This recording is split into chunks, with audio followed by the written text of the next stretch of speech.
Hey, friends. Welcome to Think Out Loud with me, a chat cast produced, hosted, and humbly offered by yours truly, Natalie P., from my neck of the woods to you in yours. I'm taking full advantage of the universally accepted, irrevocable license to be curious, held by every single one of us, to engage others in constructive and enlightening communication. Too many years of internal chatter, wondering, silent suffering, and physical and mental close calls have me ready to think out loud. Perhaps in my own search for clarity, connection, community, and ultimately congruence, I help you find your voice, ignite your curiosity, nudge you just a bit in your own favor. I would like that. I'd like that a lot.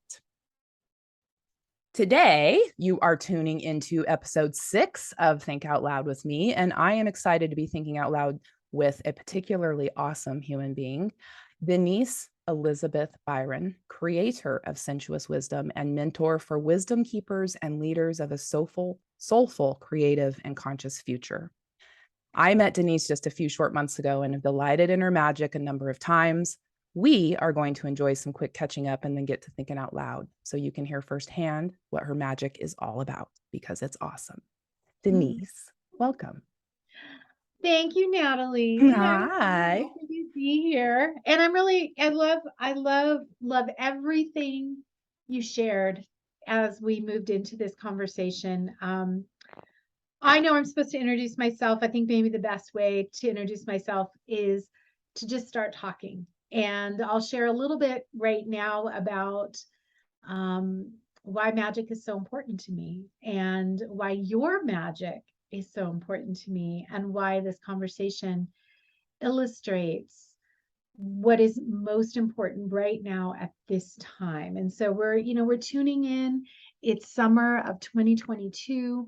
Whether you're listening to this later, the time is important. Where we are in the world is important. We have been going through so much as a collective. And Natalie is just telling everyone, you all probably know her already. Natalie, you are the most fun, and you're also really deep and very willing to travel in those abysses and look into the crevices and see. And I say this knowing your logo from your business, but I have this image right now of being in the Burren in Ireland, in northwestern Ireland. And in the Burren, there are these rocks, and it's just rock, and these deep, deep crevices where the most beautiful wildflowers just show up out of the rock. Now, obviously, there's soil in there somewhere. There's something that they're grabbing onto. And in the image that comes to my mind as we begin this conversation might seem a little odd because nobody has any idea what I do, but I'm going to share the image first and then I'll give my introduction. The image is being there in the Burren and being at a sacred site, dolmen, which is where people would take their dead and offer them up to have their souls move into the spirit world with greater ease. And around this rock structure is, again, like I said, these rocks with flowers coming out from the most unusual places. I mean, I guess you kind of have to be there to really take that I'd in. love to go. Yeah, I mean, why not, right? But I remember being there. It was a warm day, blue skies, which I didn't expect in Ireland, by the way, but a lot of blue skies that year. And understanding that a lot of times they would do this at night. They would follow the stars and they would follow the guidance of the seasons and the stars. Okay. So from that perspective, I guess I'll introduce myself. I've been doing astrology since I was a young person. My mother was an amateur astrologer. So of course I pushed it away as much as possible. Right. That's what we do. It's like, no, I can't do what my mother does. And so I went toward numerology, literature, psychology, all the other things that I could utilize to make sense of life and to make sense of a lot of suffering. And I know this is something that you and I have talked about in different ways. So my life path really started to evolve in what we might call the alternative healing arts at a very young age. Being able to witness and see things that other people couldn't see from about age 8 on. Wow. And the opening of that portal was a lot of trauma. And so, without going into all the details, many people who are highly sensitive, like yourself, like probably many people that listen to this, there's a couple of ways life goes. You know, trauma does amazing things. And it can go many different ways. I guess I was fortunate in one sense that I was able to move with the changes in my life and watch these portals open, really grabbing on to some deeper ancestral knowledge, if you will. So the wisdom keepers part of my title really suggests that we're all wisdom keepers because we are all products of long lines of people who did amazing things for us to be here right now. Like we're here because they lived. And that wasn't always easy. And it's not always easy now. And so I really, you know, again, bringing that container and opening up portals and possibilities for people is really what I do. And astrology is one tool that I use. It's not the only tool, but it's a primary tool because in my world, it just makes sense because I grew up with it. It was what we talked about on the weekends. And, you know, my mother had a different career. She was a single mom. You know, I grew up in a time of a lot of upheaval in the United States, particularly for women. Being raised by a single mother was still unusual and uncomfortable as someone in a public school. So there had to be other places to derive comfort and find meaning and purpose in life. And so my mother seemed to be using astrology. So I went to numerology because, like I said, I went into astrology. I was absorbing it, but I was like, no, I need to do this. So I'm gonna share this. This will date me, and that's fine. That's fine. Do it. One of my first books was Linda Goodman's Star Signs. And my guess, I don't have a physical copy with me right at the moment, but my guess is that that came out in the early 70s is my guess. And, you know, that book, along with Richard Bach's Illusions. I don't know if you've read that one. See, I'm a little bit older. So these were very 1970s books. Along with a lot of great folk music. Can we just say hallelujah to Joni Mitchell? Hey, I have a Joni Mitchell t-shirt. Thank you. Okay, there you go. But, you know, I'm just saying that there's that time, that energy of that time. It was tough and it was difficult, but it really, I had things to turn to, you know. And, you know, nowadays when we look, you can look at TikTok and Instagram and pretty much anything. There's a lot about astrology. There's a lot about tools. There's a lot about oracle cards and tarot cards. That didn't exist when I was growing up. It didn't exist when you were growing up because it just kind of seems recent that it just exploded. It really does. So for your listeners, basically, I have done a lot of things in my lifetime, but I've always had a mentoring side that just became very, very public and became my business back in 1999 when I switched fully from the more mainstream world of first there was corporate, then there was teaching in the schools, being a school teacher. What'd you teach? I taught English. Did you? Yeah, English, social studies, different times, writing, journalism, and drama as literature, which actually I thought might interest you. So it's different. Theater, I love theater. Yeah. I mean, we could go off on this topic as theater as art, but also theater as therapy, theater as insight. So I taught plays from a perspective of What are they playing out in front of us? What are we learning about ourselves? What's the psychological component and what's the literature component? So I didn't actually do Ooh, literature, but I got to dive into, and I was the only teacher who took on science fiction at the high school where I was teaching. A lot of, did you read science fiction growing up? Okay. A lot of girls don't read science no. fiction. Fantasy, right? A lot of, did you read anything like that? I read in growing up, I consumed books like a fiend, but they were I was trying, as you were saying, like my first early books were like, Are You There, God? It's Me, Margaret. Right, right. Great book. It was a great book. Great book. Okay. Did you ever read any Madeline L'Engle? That sounds A oddly Wrinkle in familiar. A Time, Wrinkle in Time. The Arm Yes. of the I Starfish. read all of Narnia and Chronicles of Narnia, and Right. I read all Okay. of yeah, that was later on in Okay. middle high school. Yep, We read these books to try to make sense of things. absolutely. God, that I wouldn't have gotten through life without books. So let's just bow Absolutely. to all authors out there who are writing books, especially young adult books. Yeah, I think, and that's why I went into teaching. That absolutely. makes sense, right? Yep. First of all, I couldn't read until I was much older because I had what we call now neurodivergence. Mm, Had a different name back then, but right?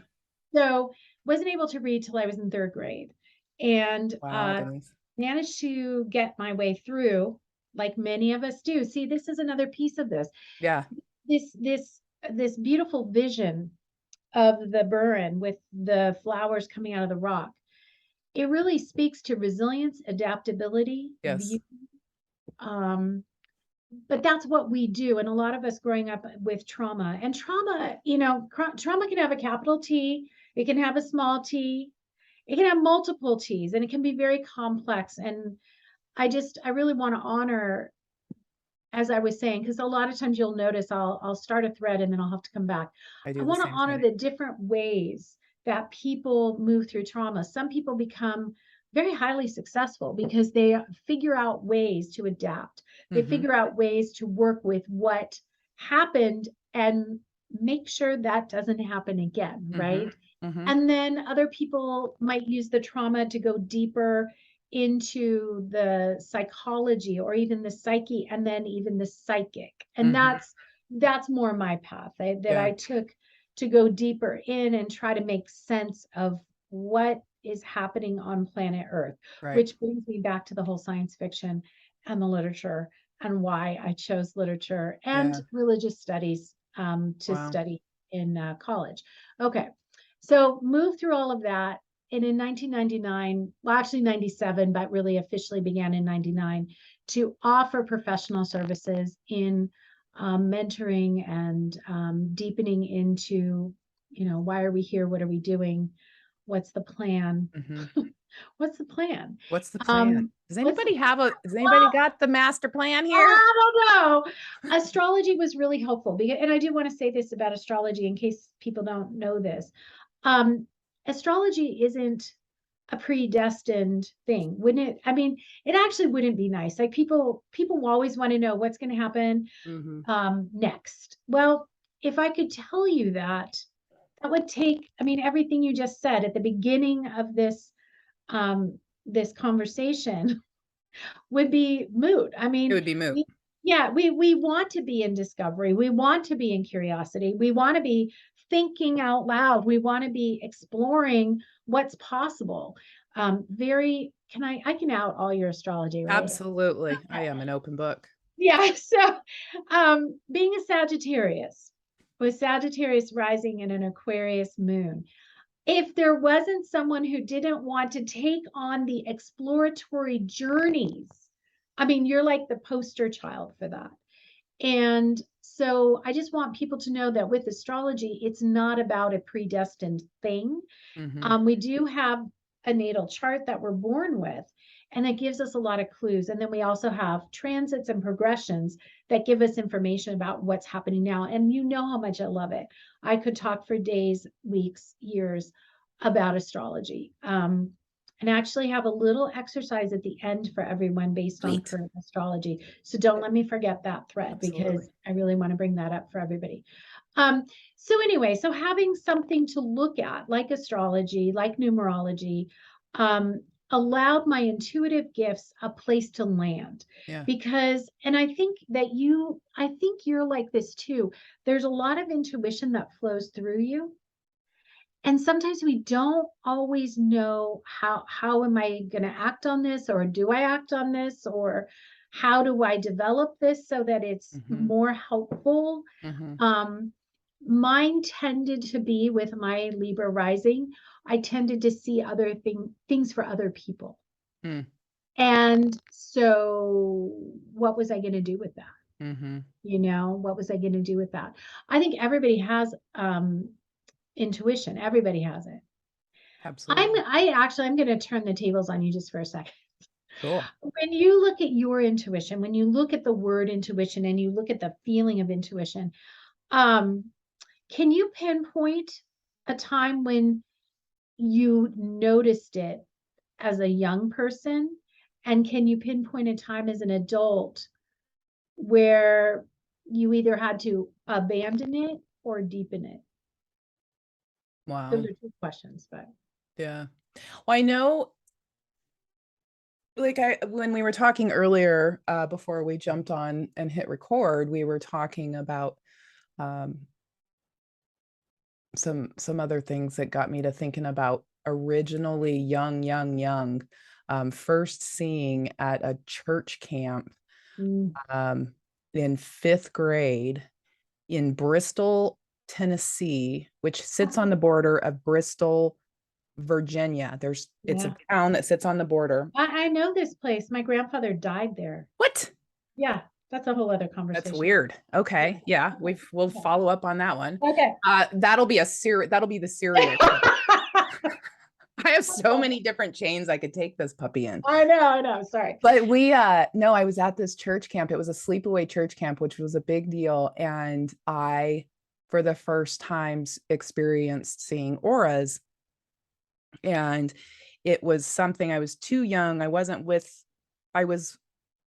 too young to know what was going on. I was fascinated by it, but petrified by it.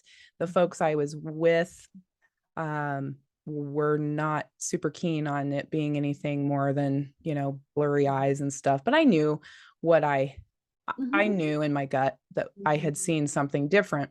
And it developed, I think, through, I think what I called it, I didn't call it intuition.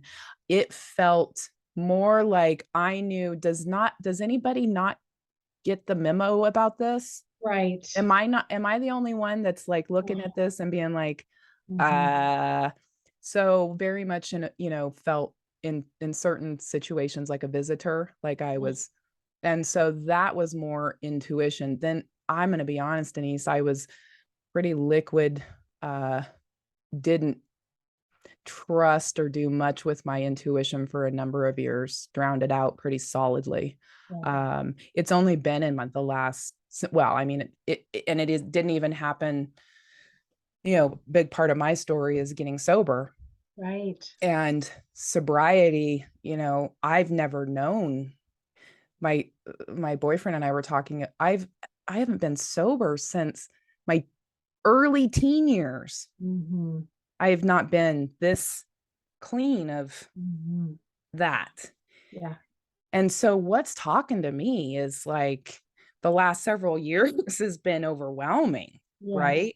Yes. Like, and getting to the point where like and what we opened with, conversations with ourselves, and this concept of mental fitness for me, and reaching out to you, and how I came to know, was just this path of, I'm on the path. I know I'm moving forward, but there's just so much conversation to have. So much conversation to have. So much. Natalie, thank you so much. And I love that, you're so vulnerable, and you bring up a very important part of the journey. I too come from an alcoholic background. My family, And I really want to share this because it's important to my own personal journey and growth, and clearly important to you. I would say most of the people, men and women in my family, were highly sensitive, artistic types, and with some science thrown in there, really smart, very intelligent people. My grandfather, the one that died in Bristol, was an engineer, and everyone drank to excess. And, I can say that now. There's probably been decades and decades where I've wanted to say a lot more about it, but I feel safe enough to share that information now. And I myself wandered down that path for about 4 years, starting in college. And I'm pretty sure I made up for a lifetime of it just in those 4 years. And at a certain point, when I almost died of alcohol poisoning, I was really, really, really sick. I woke up and I said, why are you doing this? What is going on here? And is this really the path you want? Because you've seen this in your family for so Right. long. Is this really the path? Is this really the right path? And it was not. And I was very fortunate at the time to be working.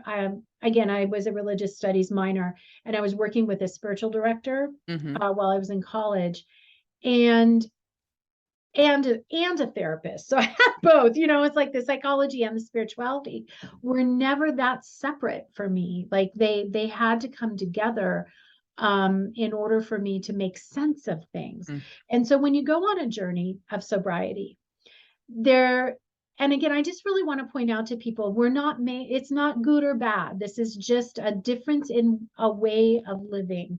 And it's taken me a long time to get there because a lot of us have a lot of baggage and a lot of hurt based on family patterns that have included addiction of all kinds, And let's face it, I've got certain addictions to Netflix that I probably shouldn't talk about, but but the idea though that we are really we're trying to help ourselves, and we're trying to make sense of things.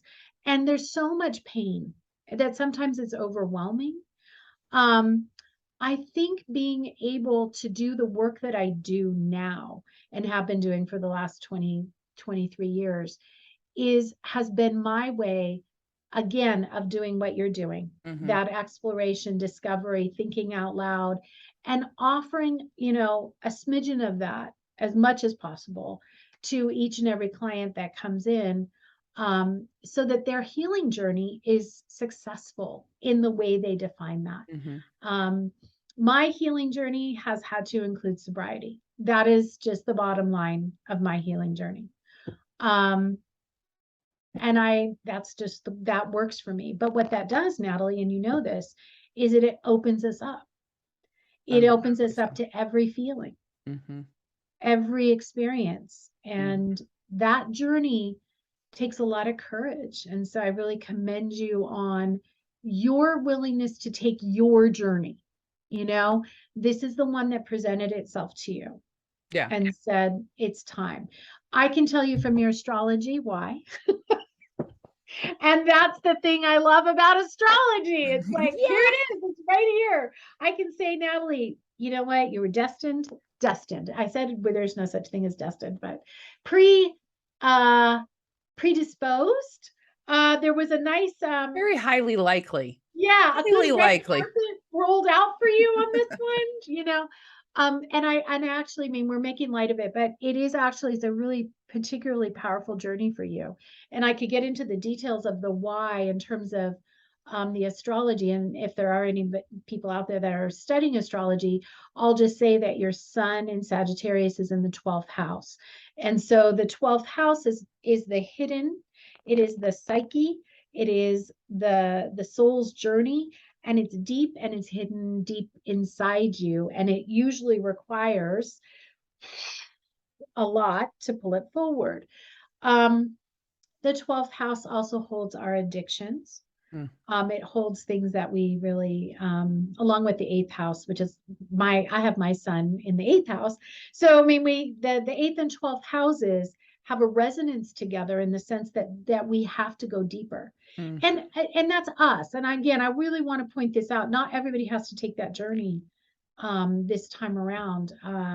But we are. And Yeah. so that's why we're having this conversation, Right. Yeah. because the flowers are coming out of the cracks. Yeah.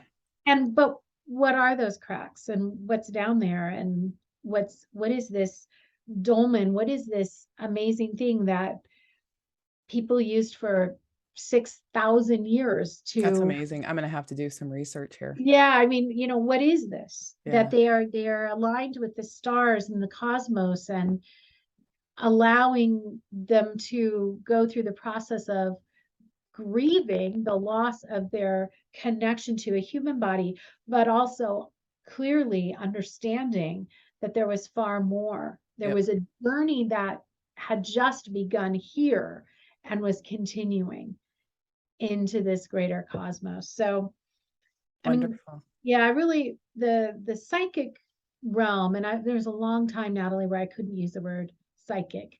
Hmm. Just didn't like it. I didn't want anyone to ever refer to me as having any psychic anything. Because And you it just, felt what? Why? yeah, well, it just came from growing up at a time where that was looked down on. You were weird. You were out of integrity. You might be telling people stories that weren't Right. true. You might hurt them. Yeah. And so, yeah, that's all true. There are people out there that Mm-hmm. out of the highest integrity. So again, my journey with addiction was to try to quell the demons that were arising, I think, from a lot of family lineage, and that's a Yep. whole other conversation. Um, I mean, there's so many threads to this conversation, but the bottom line is healing happens through exploration, conversation. Absolutely. Yeah. I was listening. I was blaring Alanis Morissette Essentials on Apple. Yeah, And I'm going to admit it, day one, listened like with true intent yeah. to her song, Thank You. Have you really listened to that song? It's It's powerful. intense. Man, it's intense. Yeah, And it it's really really, is. I mean, it sums up. It's like the shadows are the deep, dark, whatever you want to call these dark nights of the soul, where it's really truly introspection and and looking at trauma and looking into crevices and sometimes doing it alone, sometimes doing it with the help of but understanding that there is strength and courage and vulnerability in those, and I think for the longest time, um you know for my own personal journey, I knew I would get to this point. There's no way you can go through some stuff and not talk about it. You have to. Like your brain's going to explode. right. Well, Whoosh, you know? Like I remember looking at my brother. My father took his life when I was 22, and I remember sitting by my brother on the couch, and I had the very distinct, I could see his thoughts. I could see everything. There wasn't anything coming out of his outer appearance. He was this completely internalized, it was just, he was spinning. And I remember looking at him and thinking, his mind, his whole mind, it's gonna just poof. Like, how is he holding it all in? Right. And I did it my entire life, though. That was the irony. I did it my entire life. I numbed it. I turned it into really fantastic. I've got a great narrative. I mean, I can go on stage with a lot of it and write the book and do all this stuff, but it's that scripted part that doesn't include the crevice. Like I need the story in between the story, oh, I love that. Yeah. Yeah. Yeah, I just adore you, and I adore how It's you likewise. articulate. It's just, and it's real. And I think for me, and I think for you as well. But in my astrology, so again, just noting where I can find these things, there's an element of compassion and Absolutely. empathy. You know, people suffering, that means something to me. It means Mhm. something to you. And we're not trying to bypass that. You know, it's, you know, going back to everyone's going to have to go Google the burn now. Yeah, I know. But going back to that beautiful place, when you're walking, it's very interesting. And I just want to share this because it really speaks to empathy and compassion in a way. It's a physical, visible way of seeing it. When you're walking, they don't want you to walk on certain parts of the rock because some of these wildflowers are so rare. They don't want them crushed.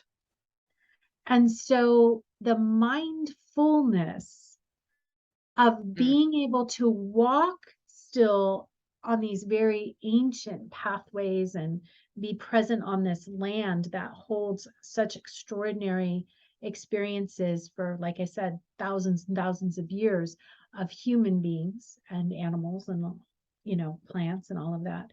There is an awareness that my presence is important, and not crushing another presence is also really, really important.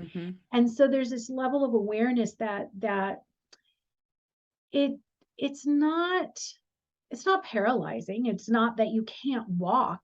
It's that you're aware of where you're walking. Yep. You're aware of the areas where these particular flowers are coming out, and we want those flowers to bloom.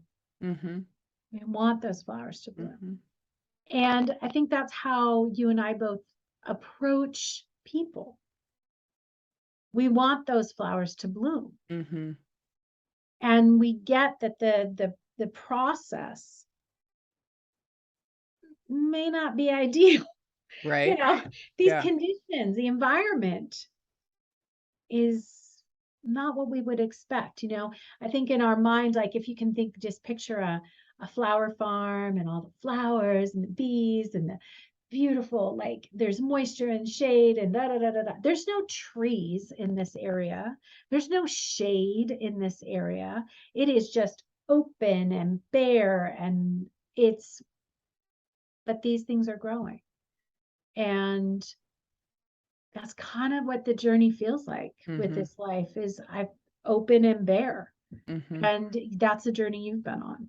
Like Absolutely. The more you've opened yourself, the more you've bared your soul to yourself first, and then to others. Like you said, who could not have a conversation? Well, a lot of people could not have the conversation.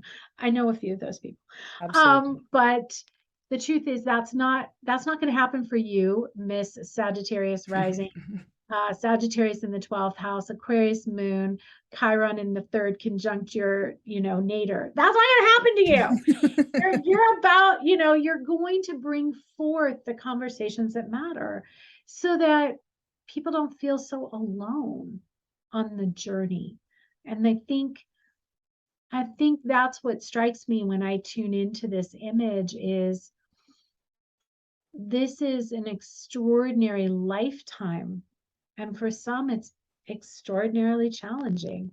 And so how can we support those that are, you know, trying to get that bloom to happen? Yep. Absolutely. Yeah. No, thank you for your words. They resonate with me in so many different ways. You know, the concept that we do each have at our very core, the essence of it's, you know, we started right. And then we got late. We got late, like it, boo, boo, boo, boo, boo. We got beat up and all of it, even before we could even know what was happening to us. And the concept that there's a few things, the concept that there is so much more intelligence in our being that we have yet to tap. That fascinates the heck out of me, you know, just the concept. And some of it's, you know, hyper rational, like just get over it, you know, you have the power to change, you know, and I get it. It can have really hard edges, but it's kind of can have some truth to it, you know, like we got to get real. And the path, the distractions, the systems that we live within, it can be overwhelming at times, especially when there's um a layer of, you know, social pressure. I've had visions over the last many weeks of kind of this new, just me sitting in the middle of you've got social influence and environmental influence, and then you have the influence of your higher self, right? So Yes. there are things that are coming in that we just can't stop it. We can't go hide ourselves. We're not meant to do that, right? So we are going to have these inputs, but we also have the input from our source powers, and we also have the input from our root and our being, right? And that if you know this, the communication with myself and the communication with others, communication with my ancestors, Yes. thinking about cycles, Yes. communications with my mom, Yeah. thinking about cycles, Yeah. communications with my son, Mhm. breaking cycles, having Yes. conversations Yes. about really hard stuff so that we don't have to do it again, or we don't have to is it all about being a fucking positive all the time? No, that's Oh. not what I'm saying. I cried all day a couple days ago. I just Yeah. felt sad and I Yeah. let it be. I Yes. can cry on a dime. I've been teased about it my entire life. The the resilience, the recovery. I don't need rainbows and unicorns falling out my rear end, but I do want to have a recovery time that I know is mine. I am in control of my recovery time. You can beat me down, I can beat myself down, Yeah. but I've got some store, I've got some stamina, I've got conversations, I've got tools, I've got outlets and input. I'm open to it, a willingness to listen, you know. And if that much is what comes out of thinking out loud, you know, I think that's just listen to folks. It's fascinating. Brings Fascinating. brings tears to my eyes. I just that is the essence of the journey. And our souls are all on their own journeys. And Yes. I think astrology has helped me understand that, along with my abilities to share, to share in the in between the worlds. There's a lot of, it's sometimes hard for me to articulate this, but this isn't the only world. There's many multiple dimensions, and being able to be fluid with that at times has been rough. Mhm. I think for many members of my family, hence their choice to self-medicate through that, Mhm. in the way that they chose. But for me, in the sobriety, forced me, in a sense, to claim my gifts.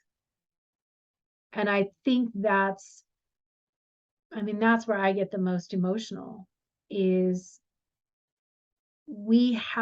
all of us have gifts. And the earth plane offers distractions for Mhm. sure. It also offers pleasure and joy and being embodied. Like, we're in bodies. Let's enjoy that. That's what sensuous wisdom is, that part of the title. Sensuous wisdom means enjoy all the senses Love it. of the body as you're exploring the deep recesses of your soul's journey. That's what, for me, that's what we're here doing. And again, it looks different for each person, so I'm very aware of that. With you, Natalie, I'm very moved because I can see, and again, using the chart as a portal, I can see the path that the cosmos has played, and then the family dynamics, the tragedies, the traumas, the highs, the Mhm. achievements, the successes, the lows. It all comes together in this beautiful you that you are today. And it doesn't stop here. It doesn't stop here. This is really just the beginning in a lot of ways. And so this conversation, and hopefully many after this, because I feel like we could just go on. Like, Yeah. we are just this much into the conversation right now. Yeah. And I guess I would encourage your listeners to send questions. Yeah, for sure. Like seriously, I did a radio show on my own for a while, and then I was a guest on a radio show for a long time. Periodically, like, could just come in, like you said, at like certain cosmic events. And I loved the questions because it really helped focus what we were I going want to to get to a place where I'm live. I do. I Okay, want to go live. cool. Yeah. It's a Yeah. lot of I just, fun. it's all my non-rules rule. Yeah. I'll get there. I have Okay, been we working on heard it first. I'm here to say your Chiron return is probably about that. it. Right. And Chiron returns, for those of you that are wondering, they happen at a certain age. It's an important transition for claiming your gifts. I love it. You're almost there. I'm Okay. pushing, man. I'm pushing. Okay. So here's the deal. I'm going to switch topics, but I want to give a little homework for people. Ooh, yes. Okay, so we're in this time astrologically, which we can come back and talk about another time. We'll be with it through the fall. It's asking exactly what you were talking about. This expansion is happening, an opening, a liberation, if you will, finding more. It's an interesting way to put it, but individual freedom that is tied very much to our collective responsibility to each other. Okay. So, woo, that's a lot. And then it's also very much about the lessons we're learning, the ones we came here to learn, the ones we are unexpectedly learning right now. And what is all of that? What is happening? So we're going to be going through that for the next 4 or 5 months. It is a revisitation of what was happening last year.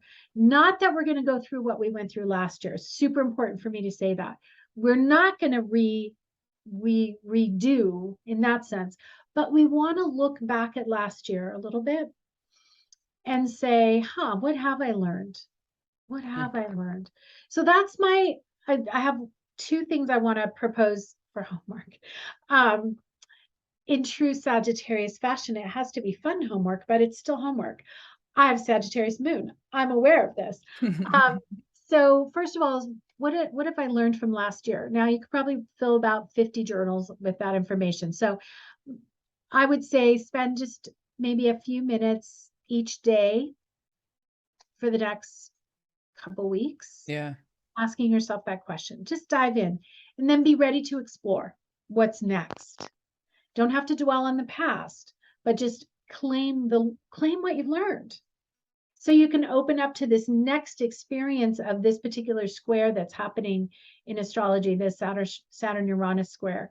Be open to what that's going to bring. Okay. So that's the first, that's probably enough, but I have one more thing. One more thing, because it has to be magical or it's not complete. Okay. So there's a bazillion oracle decks. There's a bazillion tarot decks out in the world. I came across my first tarot deck when I was 8. I could not read. I had already studied hieroglyphics because hieroglyphics made sense to me because they were pictures, and the Egyptians made sense. I mean, I would just look at these pictures because it was during that time, the Rosetta Stone, there was all this stuff surfacing. Yes. Right? And I'm like, oh, I know what that means. And my mother would be like, what? I'm like, well, that's obvious. Like I would look at these hieroglyphs. So I had I had butcher paper. Remember, I don't know if you're old enough to know butcher paper. But yes. It was this white paper. Okay, you don't look that old. So butcher paper, and I would tape it to the wall in the bedroom, and I would draw the hieroglyphics. And then I couldn't write words yet, by the way. So I would just know what they meant, and I would know the story. And I would so that's how it all started, right? And then tarot cards. Okay. All right. Fast forward to today, right? This moment. There's so many decks, and I am currently house sitting, so I only brought maybe 20 decks with me. Only. But this one jumped out today. So I wanted to share this woman. Her name is Chris Ann. She's a deck creator, designer, and a magic maker. Okay. This deck is called the Sacred Creators Oracle. I am going to pull a card, and we are going to use this for our homework. I love it. I love it. Let's do it. So I always like to knock on the deck and just kind of clear the energy. And I love our connection. So I'm just, honoring our connection, and then asking what would be highest and best. And then I pull the card. What did you? Can I swear? Yes, please. Okay. Light in the unexpected. Unexpected. Yeah. Okay, this kind of reminds me of those crevices and Yeah. the flowers and Yeah. the coming Even through. looks like a crevice. It totally does with this little flower, Yeah. right there. So generally when I'm teaching anything to do with cards like this, I generally don't read the books. I generally say, take this, get what you want from it. Let it speak to you, dive in. That said, Chris Ann is so good that I'm going to read some of her questions because she's just so good at this. And I really, I just want to, I'm going to skip all the messages. Okay. So that I'll skip, but I do want to ask the questions. So I'll preface it with this because this is exactly right. It's during challenging times that your star stuff can truly shine. So take a deep breath and seek the light in the darkness. There's so much of it there to work with. Is there something about your life today that you have been looking at all wrong? What is fractured and what is working? Which pieces are worth keeping? Now, I'm telling you, this couldn't be better for Saturn Uranus. This could not be better. What exponential growth and transformation is available to you now? What light in the unexpected is staring back at you with its silver lining? Wow. I have chills everywhere. This is how it works. So, yeah, that's how it works. So these are our questions that we'll hang out with, and we'll revisit them. Will you take a picture of that for me? Yeah, I will. I'll send it to you. Yeah, that'd be excellent. Okay. Denise, thank you. You're welcome. Thank you for taking time to think out loud with me in this space and help me create a space. I shared with you at the open that my intention is to create a place, that empowers others and helps folks think out loud and ask questions and then actually listen to the responses and have fun thinking about, commonalities and actually eyeballing differences for the landing pad that makes the most sense for the most people, not just who's got the most money or the most, the loudest voice at the time. So, your magic is amazing. And it's a magic and a gift and a talent and a craft and everything that I have a lot of respect for. And I have a lot of respect for you. So thank you for spending time. I know it's the highest, most valuable asset. And so it's not lost on me that I got to spend some of your valuable time just thinking, and yeah, to help me find my own calling and help others through expression like a chat cast and, just whatever it takes to express. So well, let's invite more people to the conversation. let's do it. Yes, absolutely. Join us and go It's live and think fun. out loud. Absolutely. Yeah. Possibilities. Thank you so much.